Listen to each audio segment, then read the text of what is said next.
Hello to all you movie buffs and lovers of pure action. Today, we're diving into a modern masterpiece in the action genre. A film that's a treat for the eyes, the mind, and the heart.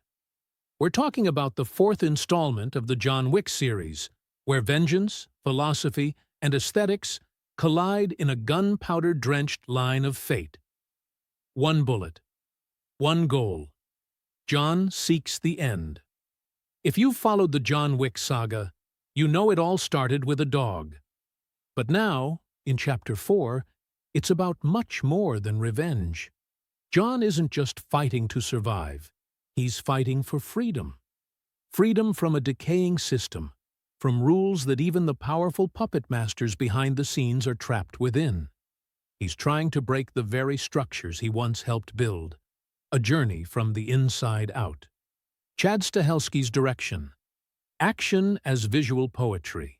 In this chapter, Chad Stahelski, the director and former stunt double for Keanu Reeves, goes beyond crafting just another action flick. He constructs the world of John Wick with meticulous, almost poetic detail. Camera movement, color palettes, lighting, shot composition. It all feels painted with purpose.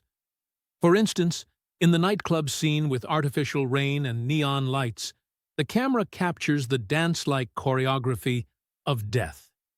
In the Montmartre stair sequence, John repeatedly falls and climbs, a metaphor for his endless struggle toward liberation. Fight choreography. Wizards who speak through bullets. John Wick 4 is the peak of modern action choreography. Each fight scene plays out like a brutal, intricate ballet, blending martial arts, firearms, and flawless editing.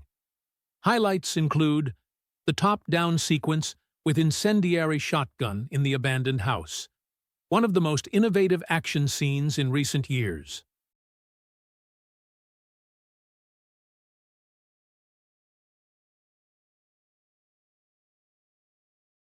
The car fight sequence in the streets of Paris. Raw tension, no CGI trickery. The duel with Kane, the blind assassin, a clash of honor, tragedy, and violence. Characters, dancing between shadow and light. In this film, John Wick feels more human than ever. No longer just a killing machine, he's a man in search of meaning. But it's not just John who captivates us. Kane, Donnie Yen, a blind swordsman whose conflict with John is deeply human and painfully sincere.